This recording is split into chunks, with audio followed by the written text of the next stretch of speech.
Undoubtedly be a controversial video, not because of its contents per se, but by the reaction it may elicit in some sectors of the left. There exists a trend, mostly within the white Western left, to deride or outright dismiss many socialist experiments, either by solely focusing on and magnifying their errors, or by explaining away their triumphs. This being a trend of white Western leftists is simply based on my own observation. I have never seen it from black and brown comrades in the third world, and only rarely see it from black and brown comrades in the first. Maybe that's more of a commentary on leftist organizations in the West than anything else, but I digress. Before I start, let me first define what I mean. Left-wing anti-communism is a trend we see that simply dislikes and disregards almost every successful socialist experiment to have ever existed.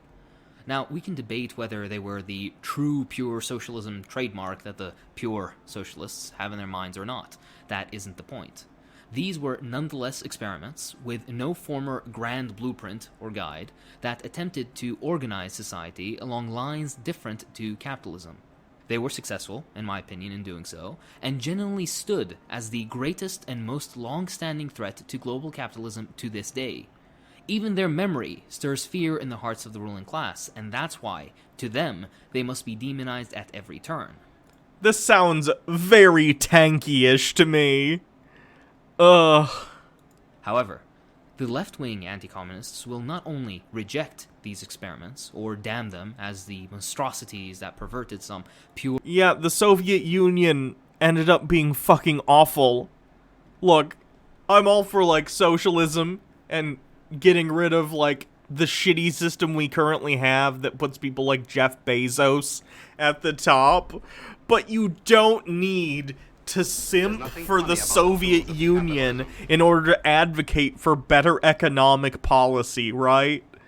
Jesus. Simpotent sent a link. Oh, God. I can't play this. I'll get DMCA'd.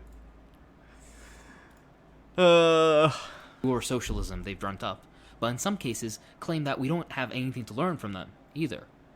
This trend is almost fully supported by the quote-unquote approved, meaning controlled opposition, leftist academics and writers that exist. The Noam Chomsky's... You don't have to be controlled opposition in order to be like, hey, we should advocate for socialist policies while also looking at the mistakes that the USSR made that allowed an autocrat like Stalin to get in charge and murder millions of people. Like, that's a thing you need to address. ...of the world. Not only this, but the trend is fully supported by the capitalist establishment, with glowing reviews of books published, and runs and reruns of the books either by the CIAs or Harvards of the respective countries. Now, where do you see this? Am I making this up? No, of course not. If you've read enough literature on the Bolshevik Revolution, for example, you'd quickly notice the pattern of lionizing the first few years of the revolution, up until maybe 1922 or 23, and then afterwards, severe condemnation. A lot of this mixed with denouncements of Stalinist dictatorship, or Stalinist bureaucracy, or a Stalinist soap dispenser that doesn't work all that well. Stalin murdered millions of people. You can be a leftist and recognize the horror that was Stalinist Russia. My goodness.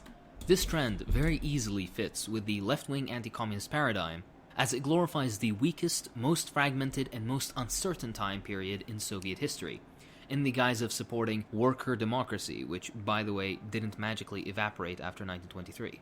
This followed along with an absolute lack of nuance when it comes to what had to be done after those first few years of severe lack of effective organization. Had the revolution failed by 1923, ironically, by the very steps they wished the revolution would take instead, they'd be praising it to the heavens to this day. But no, the revolution did not fail then, and had to be consolidated. It had to build up a strong army to protect it from foreign invasion. It had to build up a strong internal security apparatus in order to protect itself from sabotage. It had... Question, what about the gulags? Gulags? What about the gulags? Had to ration due to sanctions. It had to maximize living standards for everyone equally instead of a small clique at the top, like under capitalism, and so left something to be desired. Its failure was the fact that it succeeded. in the eyes of the left-wing anti-communists. This does not mean, by the way, that I fully agree or disagree with the decisions taken by the Soviets in that crucial early period or afterwards, either. What it does mean is that now we have a tangible tradition of what could be done, its consequences, and from that, all the lessons that could be learned. The difference, though, is that these left-wing anti-communists, in all their arrogance, throw out blanket statements of they should have done this or they should have done that, as if the situation were that easy. Lenin and the Bolsheviks were not stupid, and nor were they some strange... I'm gonna go ahead and say the secret police, taking anyone that disagreed with what the people in power were doing and murdering them, shouldn't have done that. That seems like a pretty simple one. Conception of bourgeois morality as evil. They were highly intelligent, motivated revolutionaries who... Like, I absolutely want to raise class consciousness and overturn the prevailing economic system in this country that has hurt so many people while putting people like Jeff Bezos and Elon Musk at the top with more money than they could spend in 1,000 lifetimes. But I wouldn't instate secret police in order to carry that out, right? What you need to do is change what the people in the society want so they can vote for things, as opposed to becoming an autocrat, as opposed to becoming a dictator that decides everything for everyone. Not great. Turns out real bad for people, as it turns out. Along with the workers and peasants, attempted to build something never before seen on Earth, in the most trying of circumstances. If this does not absolve them, then I'll sit back and await the eternal wisdom of these new comrades to... It does not absolve them of their wrongdoing. The ends do not justify the means. You don't get to say, well, we murdered millions of people, but we were trying to create a utopia. Like, okay. And? Did you need to murder millions of people to make your utopia? No bueno. establish the perfect revolution with its perfect socialism. Interesting that the groups that can't organize a reading circle think they're capable of this. A connected point is, this is an incredibly common phenomenon with left-wing anti-communists, the lionization of every revolution that doesn't succeed. The reason this happens is, because of those revolutions failing, they never had to contend with actually attempting to build a stable and prosperous socialism. If they weren't immediately crushed, they would have had to deal with every other hardship, both material and theoretical, that the socialist experiments had to deal with, and then they quickly would have been relegated to that same category, the category of every other Stalinist bureaucracy they deride to this day. Logically, since these left-wing anti-communists seem to denounce every gain and loss of the former socialist experiments, there must be some substance to their criticism. They clearly paint themselves as knowing better. You could talk about the achievements of communism. The only reason the U.S. won the space race is because we got to the moon first. Like, the USSR was fucking killing it in regard to space stuff. Putting up Sputnik, putting up Gagarin, putting the first woman into space. Like, all sorts of cool shit.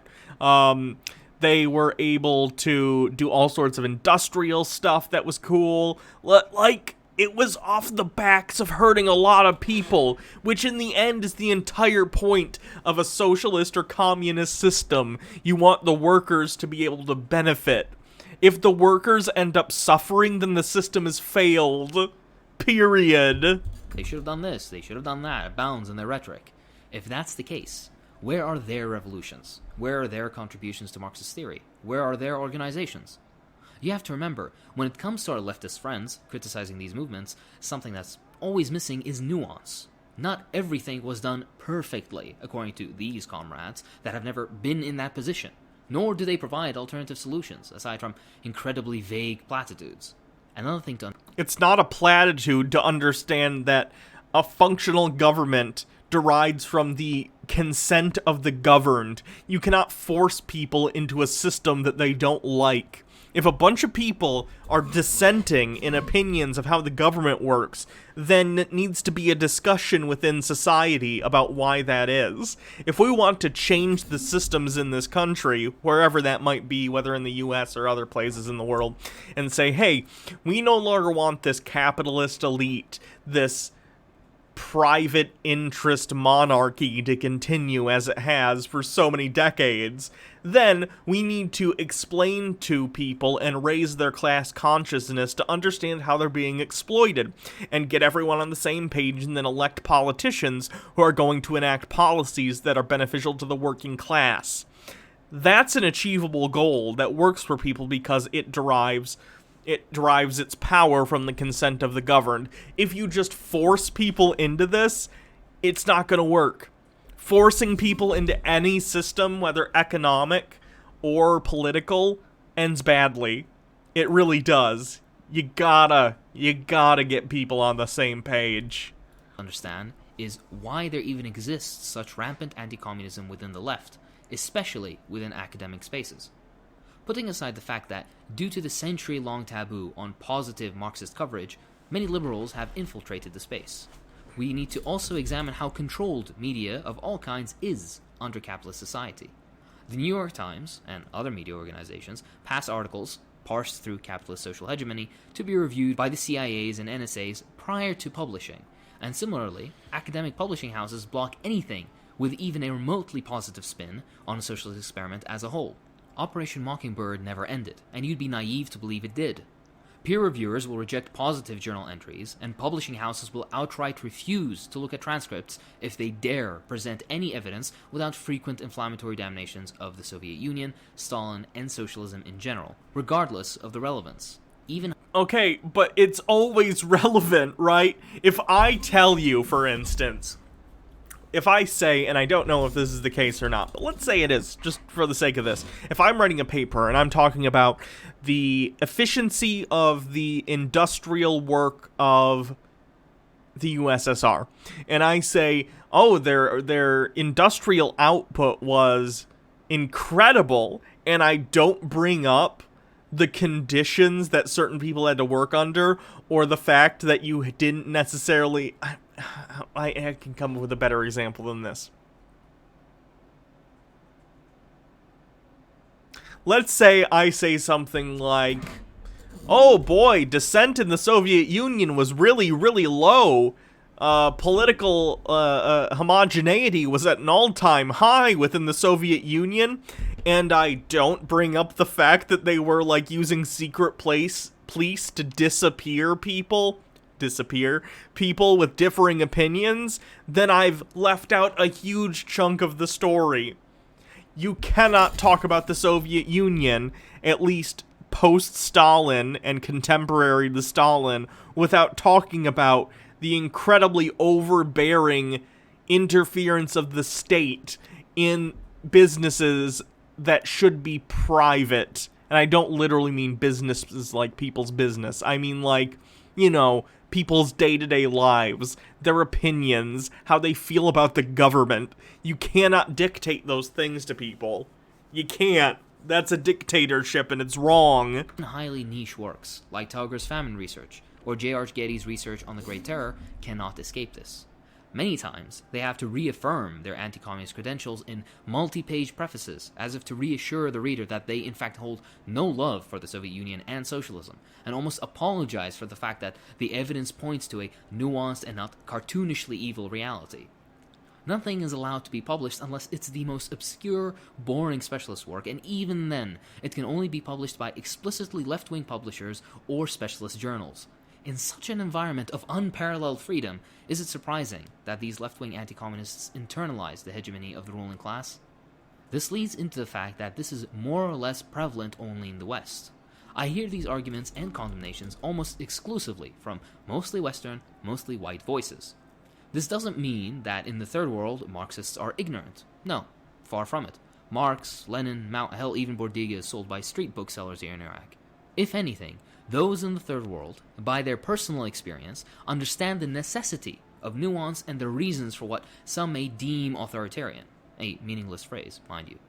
In my own country of Iraq, a socialist revolution would do more than enough to offend the sensibilities of our misguided Western comrades. The things that need to be done would have to be done harshly, swiftly, and with the local shortages and issues taken into account. This would result in a socialism that, although imperfect, as humanity is itself, will result in a net positive for people's lives and their children's lives. This is more than enough for the It makes me uncomfortable that he's using literal USSR propaganda footage to try and be like, see, the USSR wasn't so bad. Like, it's propaganda. They're not gonna make themselves look bad, are they? left-wing anti-communists to damn this hypothetical in its cradle. The question of racism cannot be ignored. If you've paid attention, you'd quickly notice how the condemnation of third world black and brown experiments are almost immediate. Yet, when the lukewarm social democrat that supported the bombing of Yugoslavia runs on a platform of free healthcare, it's as if he's given them the world. Immediately, all his flaws and the consequences of his shitting on Bernie Sanders are excused away, placated, or outright ignored. When the social democrat wants to bring in very benign reform that can only with difficulty be put in place and very easily be stripped away, these comrades sing their praises. But mention Castro or Lenin or whoever else actually managed to establish an order that benefited not only their own nation's people, but countless millions worldwide, and you'll hear shouts of evil, dictator, mixed with smug dismissiveness. Because they were dictators who killed a lot of people. Let's see. Stalin's death toll. 20 million? If it takes 20 million dead people to build your little utopia, maybe go back to the drawing board. Not great. Not a good look.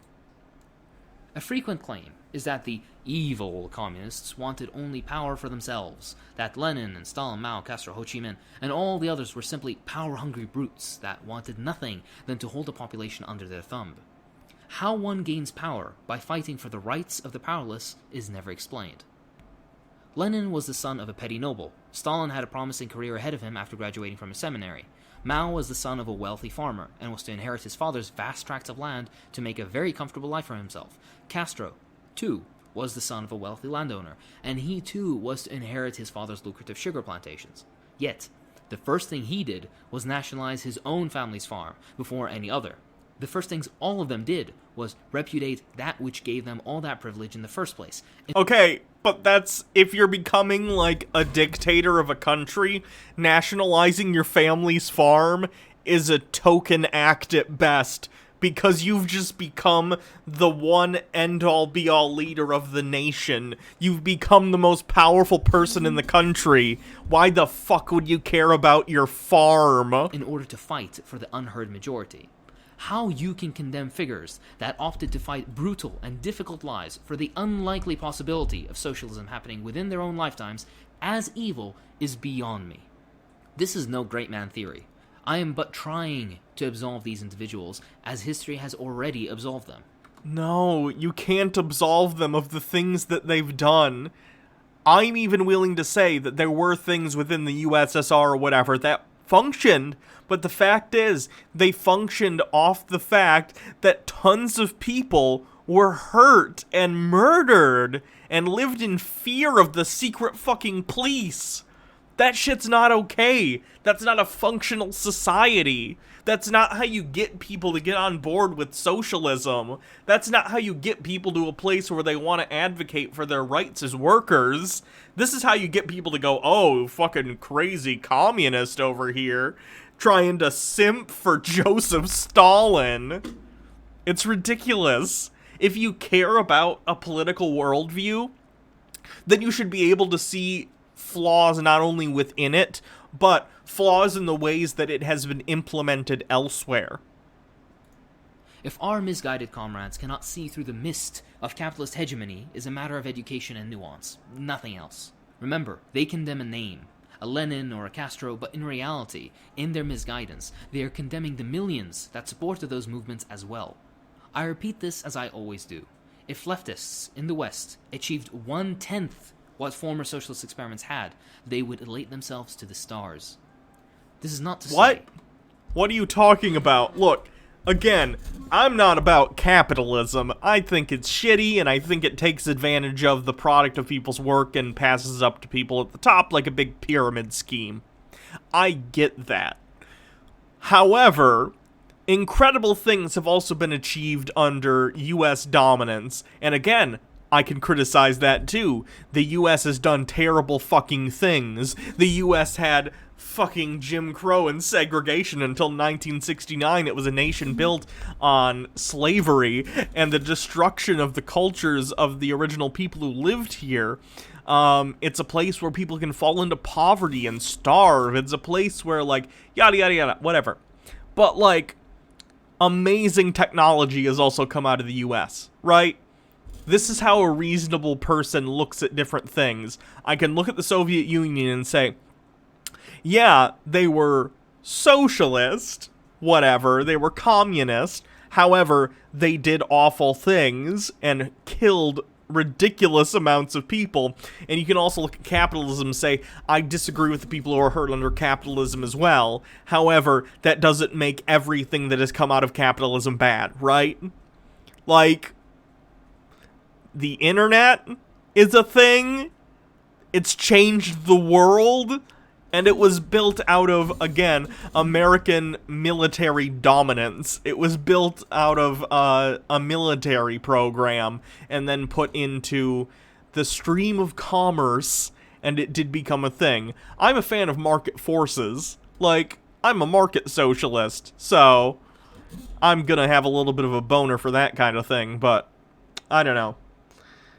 Just going to bat for Stalin seems so weird of all things. You can advocate for leftist positions without being this weird tankie that tries to ignore every horrible thing the Soviet Union did. You cannot criticize those experiments. Far from it. They should be criticized. But there's a time, place, and format this criticism must take place in, and that criticism must be based in evidence and good faith. It must be grounded in nuance and an understanding of the circumstances.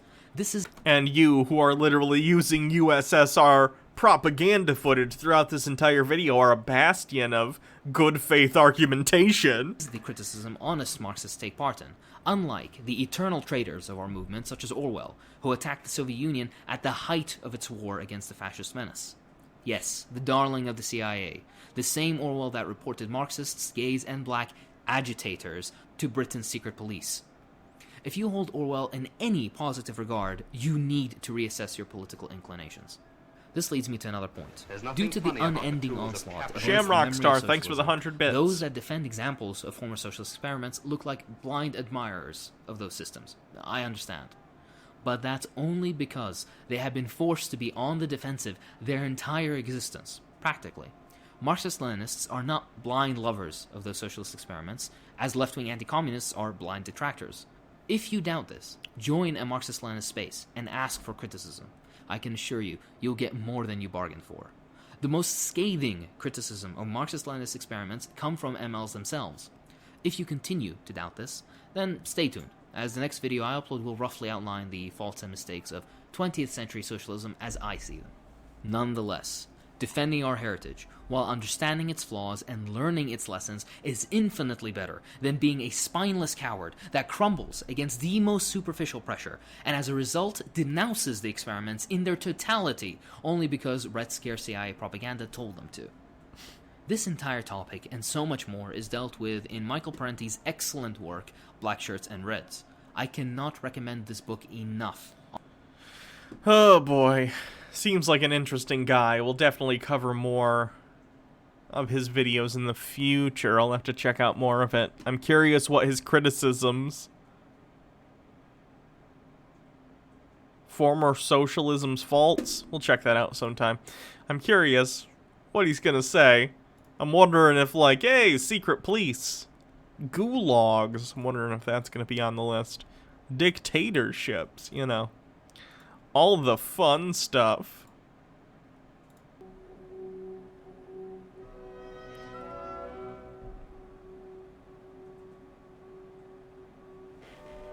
Arcanist Amber Blackwell says, Marxist-Leninists are not comrades. I really can't get I really can't really support the idea that the ignorant proletariat needs some kind of vanguard to lead it to independence. Again, I'm a socialist, but vanguardism isn't the way to go. I agree. If we want to change the systems of government and the economic systems of the country in which we live, then what we should do is advocate for the policies that we want. We should try and educate people if we feel that people don't understand the role that they serve within society, and if they don't agree with us, they don't agree with us. We live in a democracy, and that's a wonderful concept. That's a liberal concept, the idea that people can come together and form a government based on their consent. And you cannot say, I'm better than the plebs, I'm going to institute a governmental policy that they, it's not going to end well. Don't do that. If we want to change the systems of government and economics within this country, then you need to do so via democracy by convincing people that your positions are the correct ones. Forcing people into it is only going to lead to bad things. It leads to a dysfunctional state. You cannot have a functional state that functions in a way that leads to prosperity for the people who work within it, with them not being on board with the system they're being forced to be in. Doesn't work.